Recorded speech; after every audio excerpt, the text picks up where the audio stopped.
Welcome to lecture 12 of MCS 507, a course on mathematical, statistical, and scientific software. So, what's the plan for today? Today, we will look into multiprocessing and multithreading as available in pure Python. So, no additional packages are needed. The purpose of today is to illustrate how we can explore parallelism in Python. So Python is very good at prototyping. One gets very quickly an idea of how an application should run. So that's also the main goal of this lecture, to explore the potential for parallelism. Okay, multiprocessing, multi-threading, also called parallel distributed memory computing or a parallel shared memory computing. So the two pictures here on this slide illustrate the difference in the type of parallel programming. So in distributed memory, one can consider multiple computers connected to each other in a network. So in order for data managed by one processor to be available to another processor, the network needs to be used. So in distributed memory programming, there is the additional overhead of communication. When one looks at multiprocessing, as it is called, one considers the ratio over total time, the communication time versus total time, computation time versus total time, communication versus computation ratio. On shared memory, all processors have access to every other memory module. And you can see that here the network has been replaced by the position of the network is actually now be moved inside out. So the network in shared memory could be regarded as the cost it takes to access the memory. So with shared memory, one still has to be very concerned with the type of computations. Are the computations memory bound or compute bound? Okay, but for this lecture here, multiprocessing, when we consider that every process has its own memory, so and one can put a process, one can identify this with one program. On the other hand, with shared memory multi-computers, every thread of computation, so here I've used the same letters, but then instead of process, one would talk about threads of execution. Every thread of execution has access to every other main module. Okay, so this is a very crude distinction, but for our type of parallel computation, it will do. So this is too crude to be true, but it's a workable model. Okay, also the type of computations that we are considering, in the beginning at least, the type of computation is what is called a pleasingly parallel communication. And Simulations are a very good example of this. Also, the other issue is that when you are thinking about parallel computation, you should be thinking about something that is computationally intensive. So the example that we are considering, actually, it's not Monte Carlo simulation. We did this in the last lecture, but it is the application of the Simpsons rule. So in a way, I said that we would not be using anything else other than Python, and I was wrong already. So we will be using the Simpson rule as available in SciPy. That's another issue. So Python is not well known for its execution efficiency, but the computationally intensive parts that can be done and executed by compiled code. What you can do here with Python is you can organize or orchestrate the parallel computations. So set it up. So if you like, you build kind of a layer on top of the computationally intensive routines. Why is integration pleasingly parallel? Well, one can quite easily cut up the integration domain and then the parts of the integral. So here, if you have the integral between 0 1, you can cut in half and you can have two processors working independently on each half. Okay, so this lecture is self-contained. So assuming that one has never worked with SymPy and one has never worked with some SciPy. So here is how it works. In a couple of lines of code, we illustrate the application to the Simpsons rule to approximating pi, which is, by the way, an awful way to do this, but you can see with 1000 function evaluations, we have about 5 decimal places correct. So this will converge extremely slowly, and it is a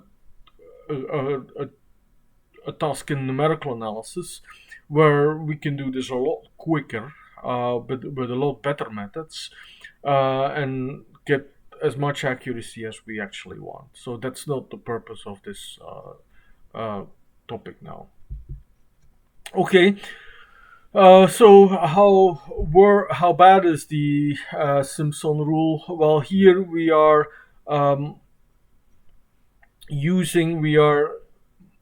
each time, so this is a loop, and in each iteration of the loop we use 10 times more function evaluations. Again, this is extremely brutal force. In numerical analysis, one can do a lot better. One can use rules that recycle previous function evaluations. But here is just to show that you need 10 to the power 8 function evaluations to get somewhere near to what is an acceptable approximation of pi if one works with 64-bit float numbers.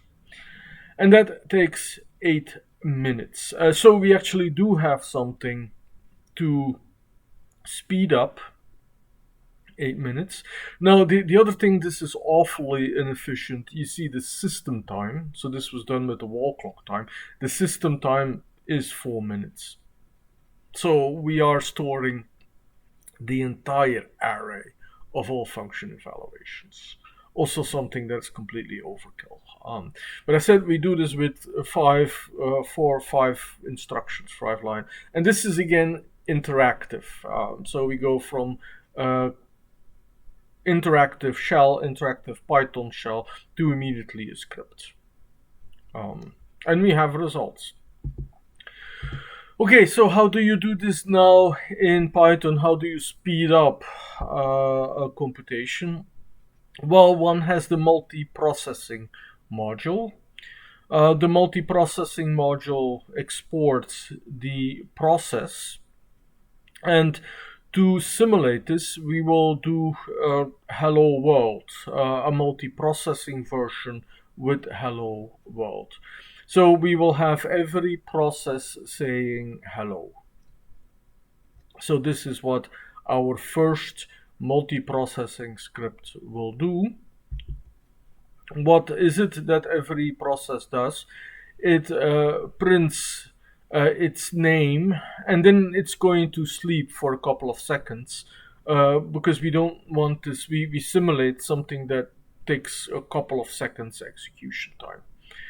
Every process has a process identification number, so that's the reason why I needed the operating system module. And every process has a parent. So in the terminology of spawning processes, there is one main process that launches everything. So the kind of type of ideal parallel computation that we are going to execute is that when one main process generates the input for the workers, and then the workers run in several processes, and then at the end, before they terminate, they communicate their results to the main process. So that's the basic pattern of a pleasingly parallel computation, where there's only communication at the very beginning and only communication at the very end. Okay, here is how it works. So one can create the processes and then start them. So the nice thing here is that one can separate the definition of the process. So the process is an object. So we are instantiating the process, so we are creating an object where upon creation we pass it a function and the arguments for the function. So here the two names are A and B, process A and B, and the seconds that they will wait is kind of modeling their workload. So this is a modeling of the multiprocessing. And that's it. So we are there. So if you have ever touched something on system processing on a Unix operating system with a compiled language such as C, there's a lot more to it. But here we are using the start thing. The processes will run, and then we will wait for them to finish. So that's the join. So here is a run. Okay, so I should probably have explained the join. So when the process starts, you do not want that the main process terminates, because then the entire execution would halt. No, what the join does, it puts the main process, if you like the manager, it puts the main process in waiting mode. Okay, now there's no limit to having arrays or lists of processes. So these are just two processes. One can have as many processes as needed. Here you see also the more technical output. So I gave the processes the name A and B, but to the operating system they are known as process 1132 and 1133. And you see that they follow immediately the parent process 1131. So if you would monitor what your operating system is doing, you should actually see multiple programs, multiple processing appearing. And that's then also the drawback. If you are running this on one single computer, it's going to be extremely inefficient. So make sure that you do not get too carried away of launching the number of processes. So you shouldn't start launching 1024 processes. That's a no-no. Okay. So I said that there is actually no limit to running multiple processes. So let me go back to the original problem of our Simpson rule that took 8 minutes or close to 8 minutes here. So I have the 10 to the power 8. So that's quite a lot. So that's in the billions number of function evaluations here again. And I have a lot of system time. So, but the question is that something that we can make go running faster? Okay, so what is then the function that we are going to run? So there is something else that I have to import from the multiprocessing routine, and that from the multiprocessing package or module, there is the queue. So we have the process that represents the program that is running. But remember, in a multiprocessing environment, every process can be considered as a different program, and it has its own memory. So all the variables, all the letters that you see in this function here, they are only known to the program. So the final result has to be communicated to the parent process, and that's where the queue comes in. So the queue is here the last argument to the function that will be executed on by every process. So, and you see that numerical integration is a big topic, also extremely useful in scientific computing, and is actually a very good example of data parallelism as well. So we have a data domain, our numerical integration interval AB, and we split this up. So to this process here, there is the local interval AB. And we started out with our simulation for pi from 0 to 1, or our model to compute pi. So the A and B is some small subinterval. And this function here, and it's the same function for every process, this function will evaluate the function fun at n arguments. And that will be passed into the Simpson routine of SciPy. So the function itself here takes on input a point of number. So the function here will also be vectorized. So the computational work consists in applying the Simpson rule given the function evaluations and the locations where you run it, and the function evaluation. So in a way, it looks cumbersome, but you see we're going to run the square root, and from the square root I'm importing it from SciPy. So I'm going to call the vectorized version of the square root.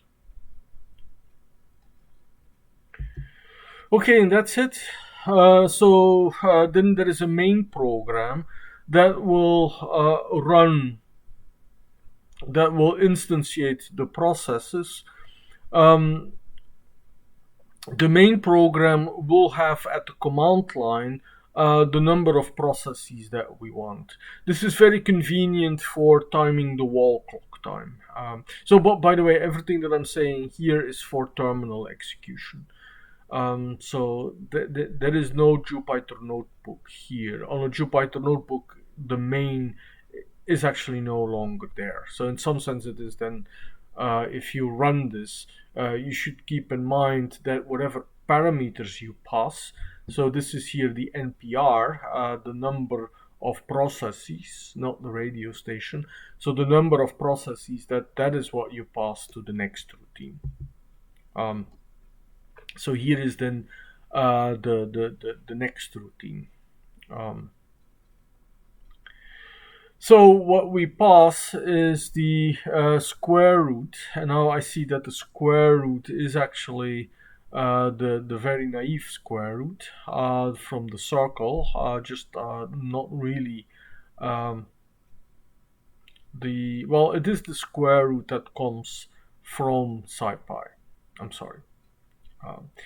So we have as many processes as the value of NPR. So you can see here that we create a list of processes. And we have also a list of queues. So the queues are actually references to objects. So every process writes into its own queue.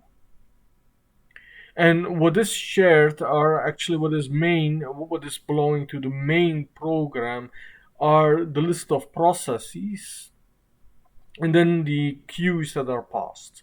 So what is passed is here in this list of arguments.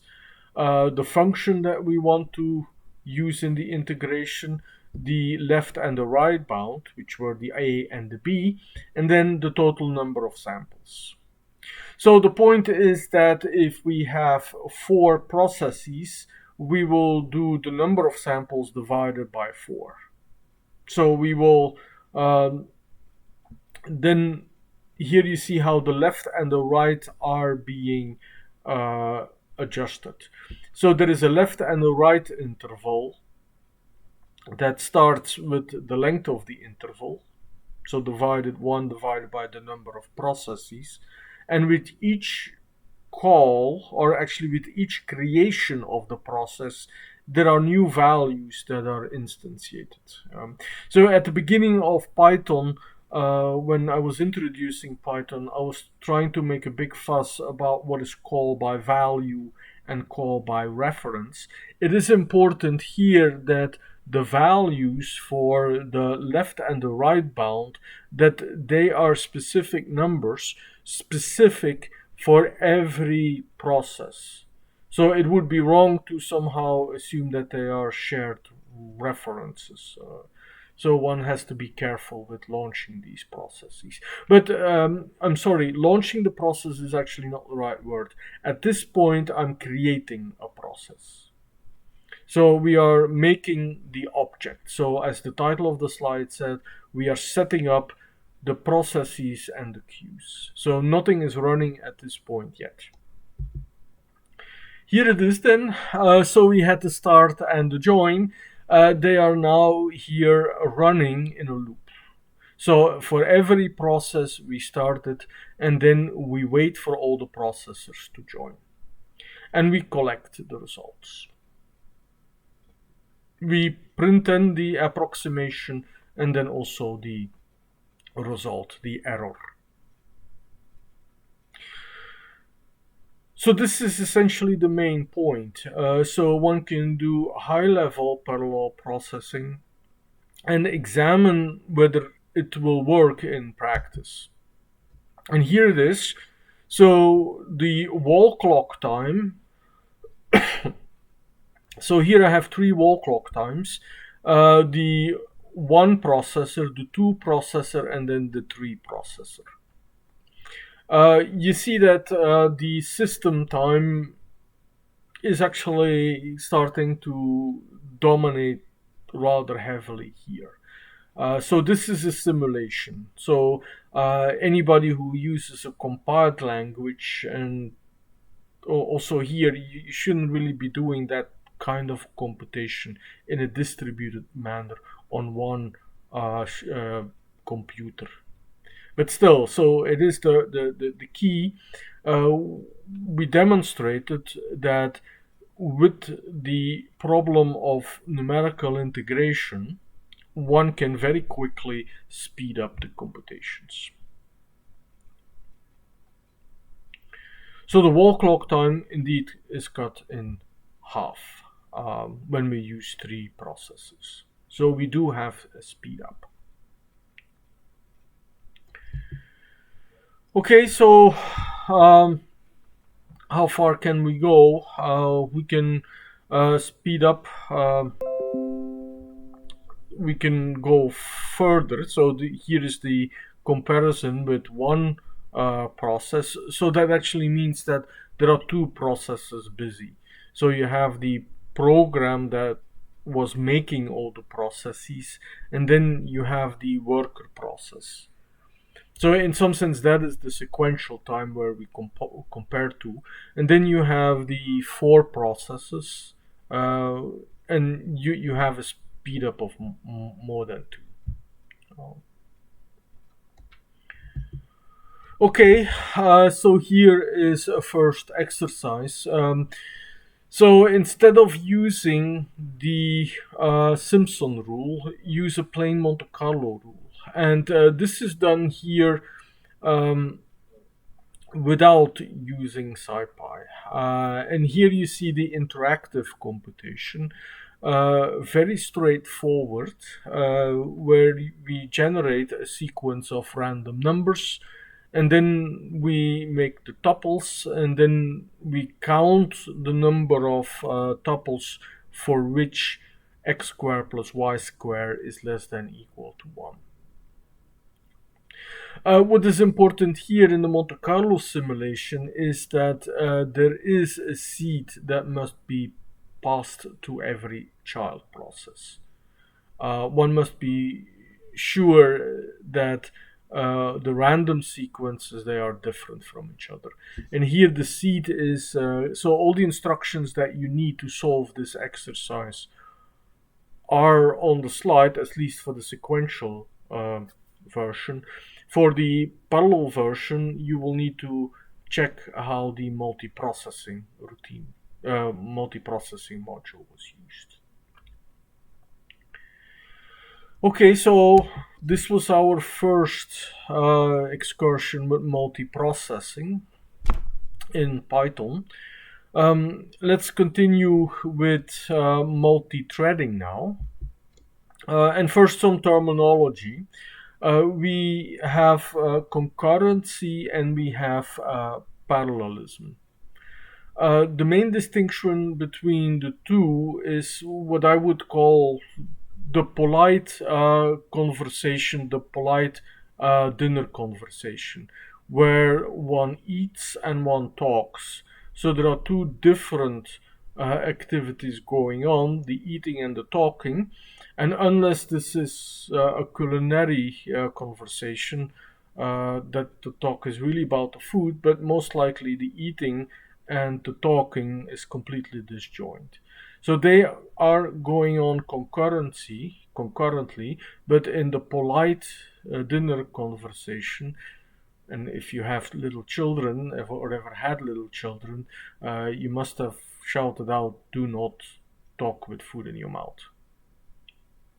Okay, so it's important to make that distinction because for what follows in a Python, if we really want to be strictly following Python, we are going to have only parallelism with the multiprocessing module, not with the multithreading. So this lecture could therefore stop now, but there are real benefits to considering the multithreading in Python. Okay, so because you can model things, there is the difference between the processes and the threads. So with a process, the main distinction is that you could consider every process as a different program. A thread is often called a lightweight process. Threads, they actually share the memory space. They have their own local variables, so they have their own stack, but they all share the heap. And perhaps this is already too technical for the Python environment. But why is it also important? Because reference sharing is here important in Python. Okay. Thread safety. So one can say that this is a bug or a feature. So there is the global interpreter lock. In some implementations of Python, you may not have this, but the global interpreter plot will make that threads will run concurrently, not simultaneously. Now, you can still use multi-threading in Python, but then you do this at the library level. So the easiest way to run parallel software is to call libraries that are made available for multi-threaded versions. And of course, you can call them from within Python. Then the multi-threading happens then at the compiled level. Okay, we've seen that we can create a process, start a process, and then join. In a thread, the same distinction can be made, but now with concurrent execution, it will often happen that a thread is ready. Initially, it is ready, but it may be blocked, which is a bit more equivalent to waiting for execution. So blocked means that the central processing unit is busy with another thread because of the global interpreter lock. Then the waiting is more general. It could be for waiting for input from file or waiting from some results here. So sleeping could be that it is has put itself to waiting to for that it has put itself into a mode that is not running, and that is the end of the life cycle. Okay, so why is threading important in Python? Because it's another way to do object-oriented programming. I felt that when I started exploring the slogan Python is object-oriented programming done right, I felt that the threading module was extremely good to model an application where there are independent actors. Suppose that you want to model a game in which you have several actors acting independently but still following the rules, or we had earlier the game of life. So the game of life there is a very in the setup there it's a grid, and there are very rigid rules on what every cell does. But here you could model something like frogs hopping around in a pond, and it's then very artificial to say this frog will hop and that frog will wait and sleep.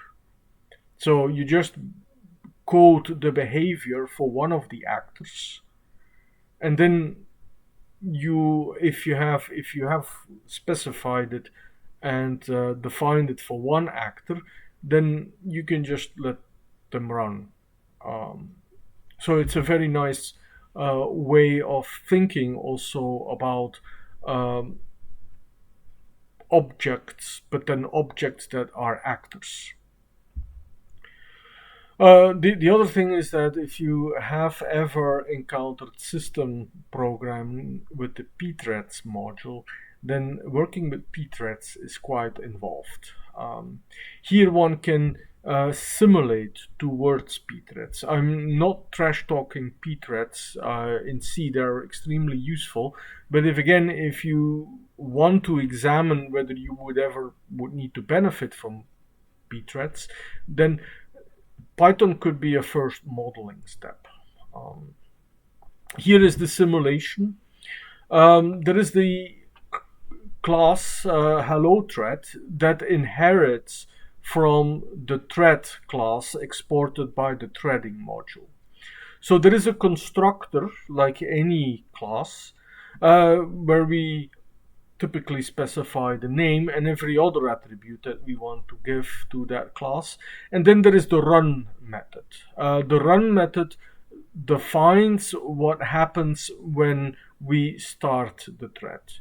So just like processes that we make and then we start them, we have here threads that we make, that we construct, and then that we start. And when we do the construction of a class, we call the init. So the init is what you see as a programmer, what you write as a programmer. The run is what gets executed when the method start is applied to an object of this class.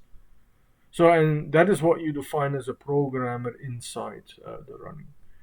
So object-oriented programming, again, has a very nice way to separating all the data, all the characteristics of your thread, what it needs to do, what are the arguments, and then the actual running, what it does during the run. So the abstraction levels are actually quite good.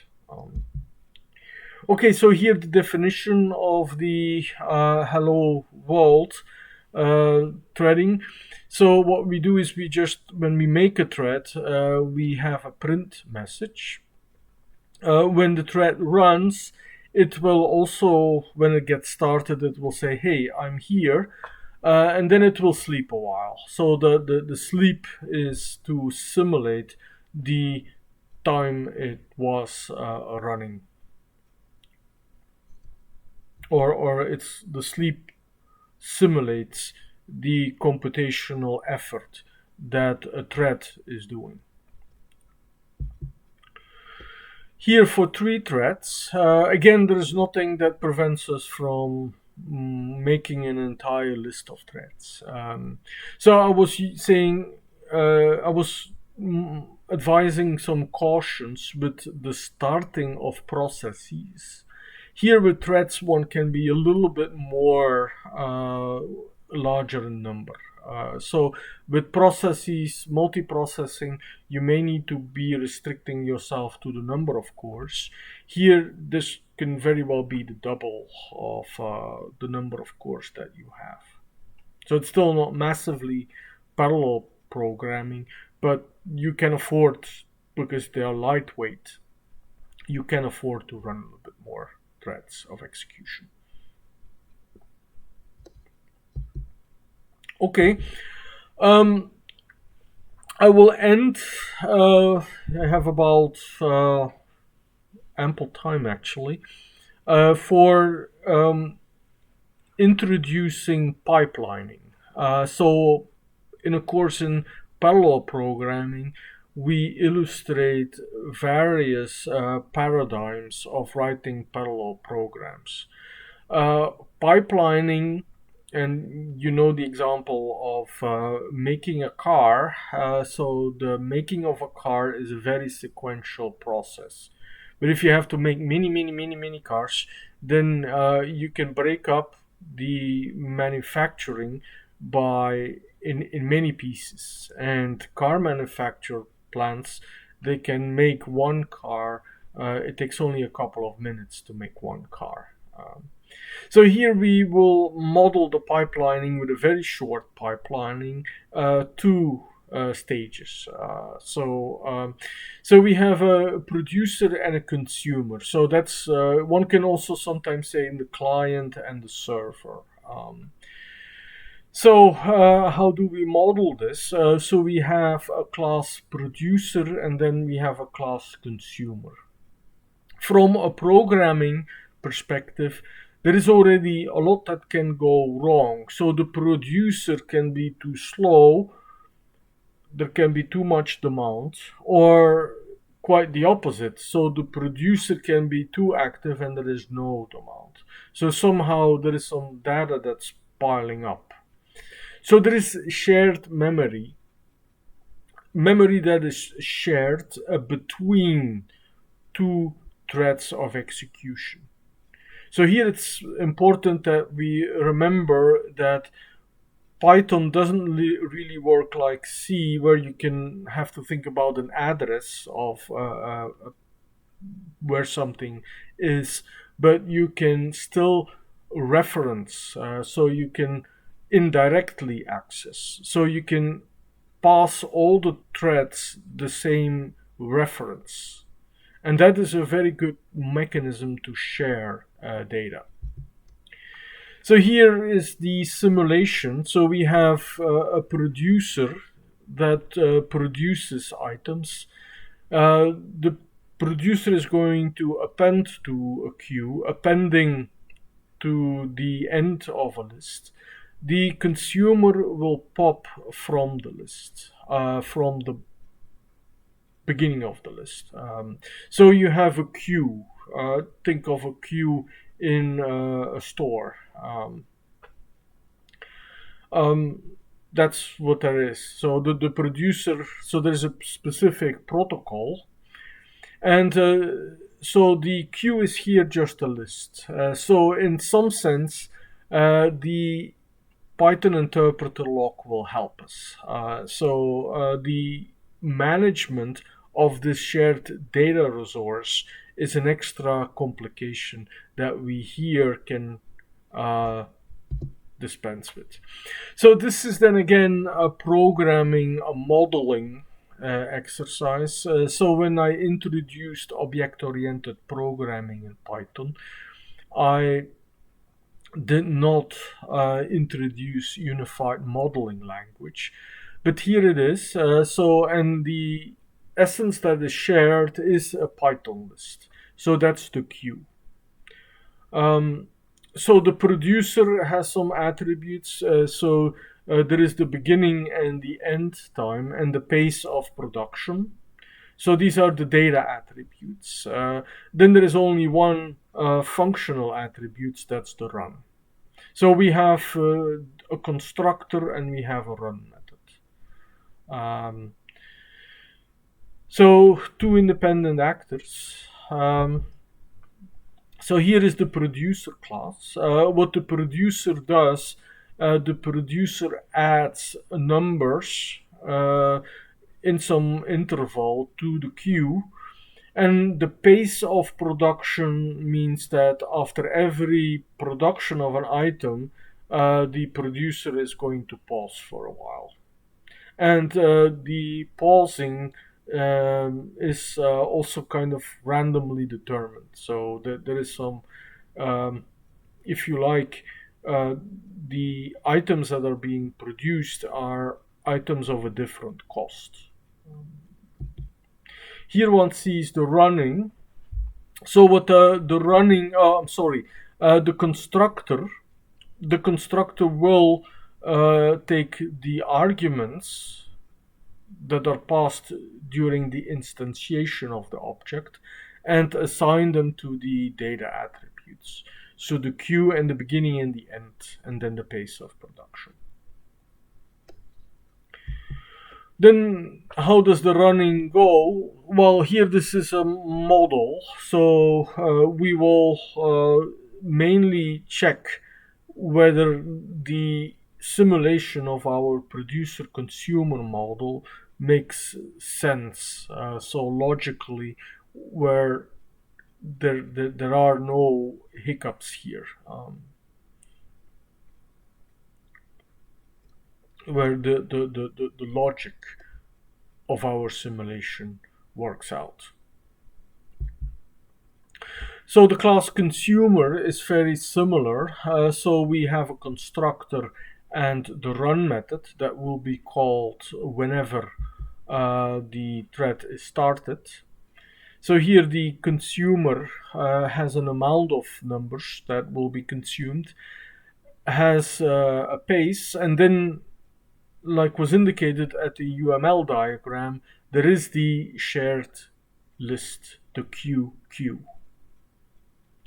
So the first arguments, the q and the n, so the name of the thread is just a string, but the q and the n are values. The q that is passed here should point here. The q is actually the reference to the list. Then there's not much to it. We are then running this simulation. So here the consumer, it also takes some time to consume, and before the consumption starts, the consumer will wait a little bit.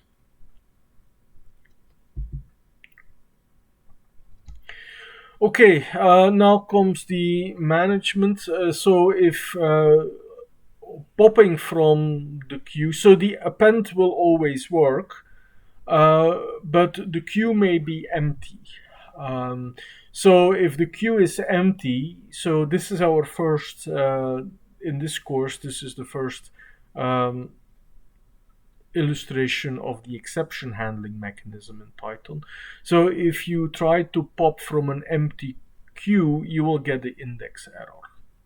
So that is still something that needs to be taken care of. So the interpreter lock will take care of the fact that the append, that instruction is independent from the pop. So they will never happen simultaneously. But one can pop from an empty queue. And one has to prevent the consumer from crashing. If that exception would not be here, then our simulation would likely fail. So what is the handler? Well, the consumer will just wait a second if the queue is empty. That's important as well. So this is essentially a busy waiting loop. So the while true, you must have a sleep mechanism in there, because also in realistic applications, you do not want that one consumer process or consumer thread would start to usurp all the available CPU time by just making these calls, these popping calls, and then the exception handler and would actually start to take significant time. So exceptions are still meant for exceptional cases. They happen once in a while. And when they happen, there will be some delay here. So this is also where the sleeping happens in the thread diagram. Okay, so the complete program is posted. So everything in this lecture is still happening at the command prompt, at the terminal window. So there is the main program here, but it was already a little bit the case with the multiprocessing. So here the main program is no longer actually good to talk about one main program, because what the main program does is just starting the threads and then waiting for all the threads to finish.